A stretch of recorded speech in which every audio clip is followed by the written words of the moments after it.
Nesse vídeo eu trago 4 lições das dezenas que o autor Morgan Housel trouxe de maneira muito famosa e brilhante, né, nos seus 2 principais livros, que é o A Psicologia Financeira, né, e também o Mesmo de Sempre, que também é o segundo livro que ele lançou, realmente muito interessante. A maior parte dos capítulos desses 2 livros, na prática, não são originais desses livros, né? São originais de artigos que ele mesmo escreveu no blog Collaborative Fund. Ele escreve esse blog, acho que há bastante tempo, pelo menos desde 2016, 17 ou 18, que eu me lembro as primeiras leituras. Ele já era bem famoso nos Estados Unidos, mas depois ficou famoso no Brasil por ter escrito esses livros. Cada livro tem dezenas de capítulos independentes entre si que trazem ideias de investimento, ideias de comportamentos financeiros.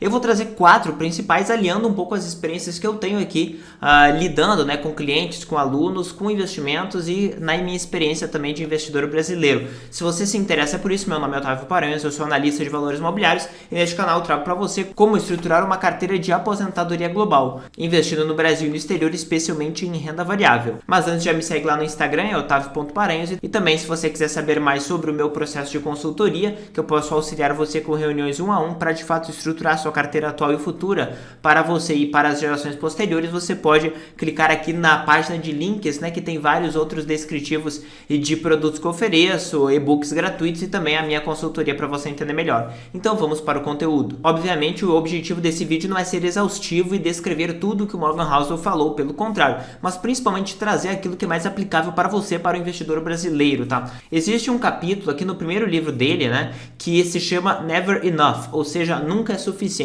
que basicamente ele vai tratar sobre essa inabalável, né, e incansável vontade do ser humano de querer sempre mais e mais e mais, comprar mais coisas, né, esse ímpeto consumista, esse ímpeto do consumidor americano clássico que foi criado ali nos anos 50, no pós-guerra, né, mas eu gostaria de trazer uma mentalidade um pouco diferente aqui, né. Ele fala, claramente, isso nós já sabemos, que o ser humano, ele é um ser social acima de tudo, então ele é um ser comparativo acima de tudo, ou seja, não basta você ter 3 carros, você ter uma mansão. Você tem que ter estes bens além dos seus vizinhos, acima dos seus vizinhos, melhor do que os seus parentes, do que o seu tio, do que o seu primo. Você tem que estar acima dos demais para se sentir bem. Não adianta nada você ter uma Lamborghini em casa se os seus vizinhos têm 4, 5 ou 6. Então, embora você possa achar que isso daí não é razoável, sim, isso daí acontece muito claramente. Basta comparar o seu estilo de vida com o estilo de vida dos seus avós, dos seus tataravós, que claramente tinham vidas paupérrimas comparadas, né, com a média da vida do brasileiro hoje, que basicamente com um celular de menos de R$1.000 acessa todo o conhecimento do mundo, tem acesso de maneira praticamente irrestrita a entretenimento, saúde, que nós temos vacinas muitas vezes gratuitas que seriam inimagináveis há 100 anos atrás. Então hoje mesmo pessoas mais pobres têm um padrão de vida relativamente superior a pessoas que eram mais abastadas há 100 anos atrás. Só que as pessoas não necessariamente, né, estão mais satisfeitas com isso, né? Na realidade, por serem seres sociáveis e comparativos, as pessoas sempre estão insatisfeitas mesmo estando melhor, né, do que os seus antepassados. Mas um ponto que eu gostaria de trazer aqui sobre este caso aqui é observando alunos, observando clientes de consultoria que eu converso de maneira muito mais próxima e também observando ali as dezenas de caixinhas de perguntas que as pessoas me mandam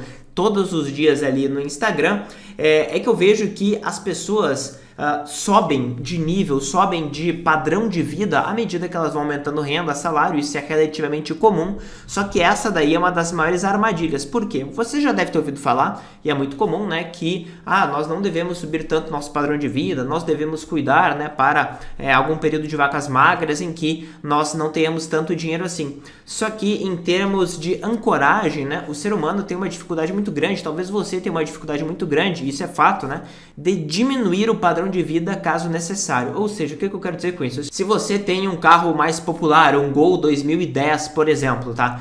Se você muda de patamar e compra um carro de R$100.000 e você começa a conviver nessa nova realidade com a sua família, é muito difícil, é praticamente impossível, eu diria, de que caso o cinto aperte, caso você se encontre em uma condição financeira pior, de reduzir o padrão de vida, de mudar de apartamento, de vender o seu carro, de baixar o padrão, é muito difícil. As pessoas geralmente geralmente preferem não reduzir o padrão de vida e ir liquidando seus investimentos, ir liquidando seus ativos, ir vendendo o seu próprio futuro e ir vendendo a sua própria tranquilidade para tentar se iludir de que ainda estão naquele padrão supostamente superior, né? E elas podem, inclusive, enfim, acabar com o patrimônio e ficarem endividadas, mantendo um padrão de vida que não é mais delas, não mais pertence a estas pessoas. Então, a recomendação que eu faço para este primeiro ponto aqui é: não suba o seu padrão de vida tanto quanto você acha que poderia e evite ao máximo, porque eu vou dizer uma coisa para você, tá? Você não vai ser mais feliz por subir muito mais o padrão de vida depois que você já tem ali as suas necessidades mais básicas atendidas de saúde, né, de qualidade de vida mínima, de alimentação.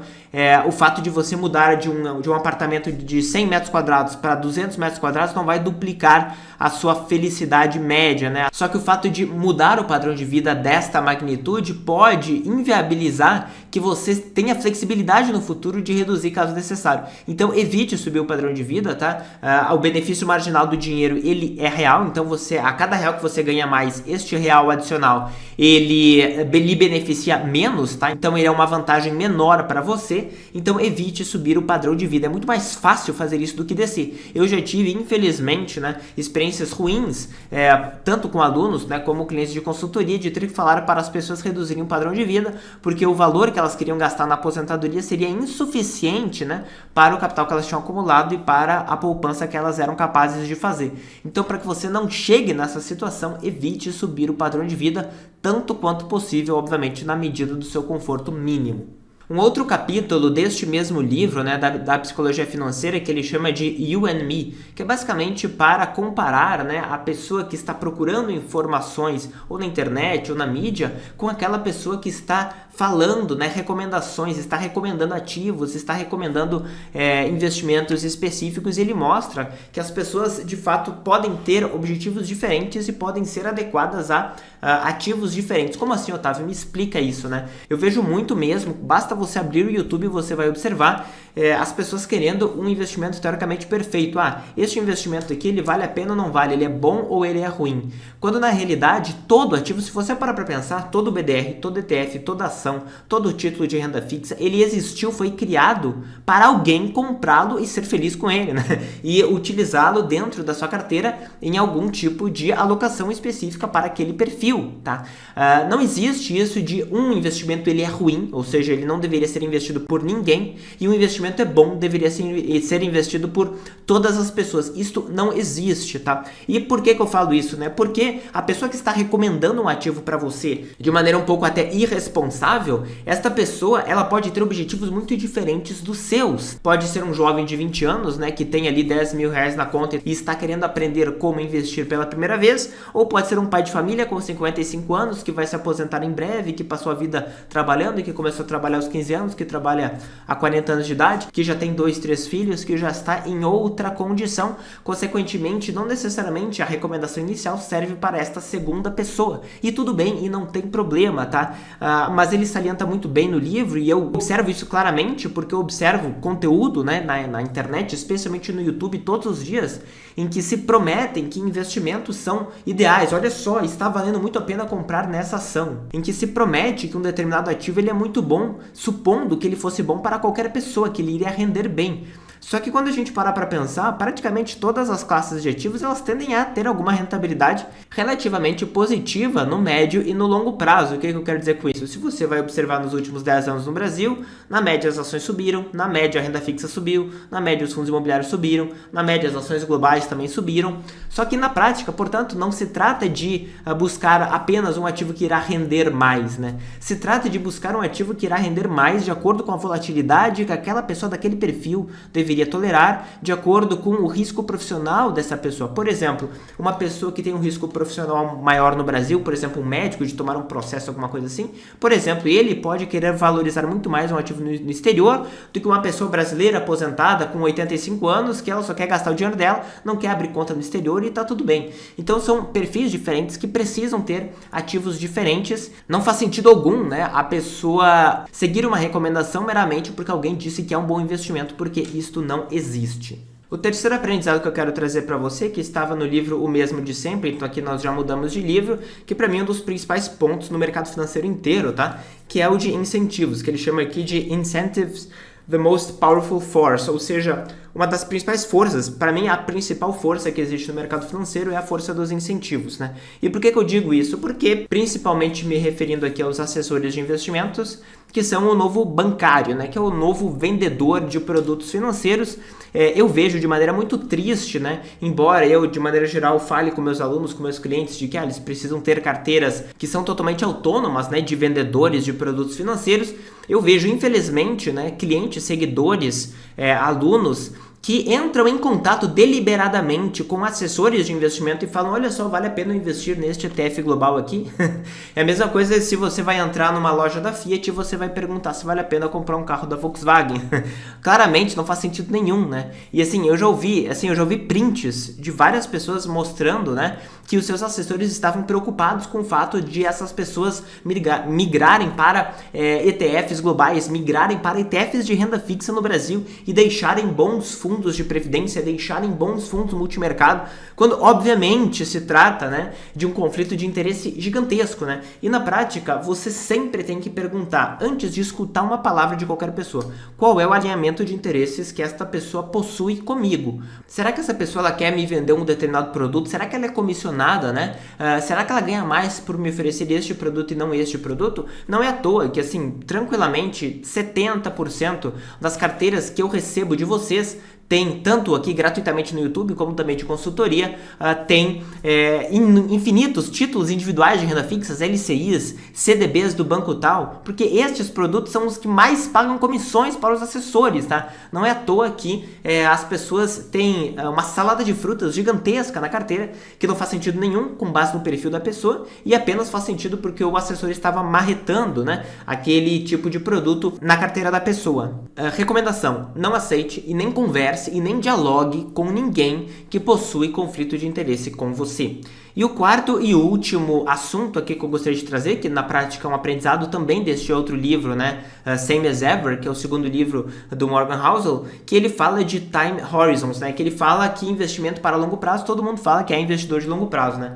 Ele faz um comparativo muito interessante mostrando uma pessoa que está no pé da montanha do Everest, que é a montanha mais alta do mundo, e fala, não, eu sou investidor de longo prazo, eu quero chegar lá no cume. Perfeito, todo mundo quer chegar lá em cima do Everest. A questão é o que você vai fazer agora, né? Será que você vai conseguir caminhar até lá? Então essa é a grande questão, né? Por que isso? Porque todas as pessoas falam, não, é muito fácil, eu sou investidor de longo prazo, eu invisto aqui nas minhas ações, enfim, nos meus títulos de renda fixa, até nos meus ETFs, e tudo bem, eu sempre faço isso todos os meses, e tudo bem. Só que a grande questão, né, é que as pessoas, isso é natural, não é uma crítica, né? Mas as pessoas, os investidores, todas as pessoas temos muita dificuldade de diferenciar eventos que acontecem ao longo do caminho que vão mudar de maneira permanente o mercado ou não vão mudar de maneira permanente o mercado. Por exemplo, especialmente no caso das ações individuais, tá? A pessoa vai lá, ela investe numa carteira de boas empresas pagadoras de dividendos, que tem altos índices de rentabilidade, etc, etc, etc. Aí a empresa começa a ter um trimestre um pouco ruim, um segundo trimestre ruim. Daqui a pouco ela já está há 2 anos, 2, 3 anos estagnada, as margens estão caindo, etc, etc, etc. O investidor simplesmente não tem como saber se aquilo ali é temporário ou se aquilo ali é permanente, se essa queda de qualidade ela vai permanecer de maneira constante, como por exemplo aconteceu com várias empresas no Brasil, né, Cielo, várias outras muito famosas que eram boas e deixaram de ser, né? Ou também empresas que passaram por períodos de estagnação temporária, a própria VEG é um exemplo disso, ali em 2015, por exemplo, 16, e depois voltaram a performar bem. Não tem como saber. Então, a grande questão é que nós não sabemos se mudanças no mercado são estruturais ou se são temporárias. Nós não sabemos, por exemplo, durante ali o período da pandemia, né, de 2020, né, do C19, se seria algo temporário ou se seria algo permanente. Por isso que as pessoas passaram a mudar o comportamento que elas diziam que iam ter. Eu vou permanecer aqui com os meus ativos para longo prazo. Se isso fosse verdade, a bolsa não teria caído 50%, não é verdade? Então, o racional aqui é estabeleça regras que vão fazer com que você se comporte de maneira, no minimamente racional, independente de você ter que avaliar de maneira constante se a realidade mudou ou não, tá? Por isso que ETFs são tão vantajosos, tá? Porque eles vão permitir que você como investidor, não tenha que decidir a todo momento. Embora o ETF em si possa ter regras que dentro dele vão modificar a carteira, não é você, investidor, que vai ter que tomar essa decisão. Portanto, você afasta vieses cognitivos e comportamentais da sua carteira.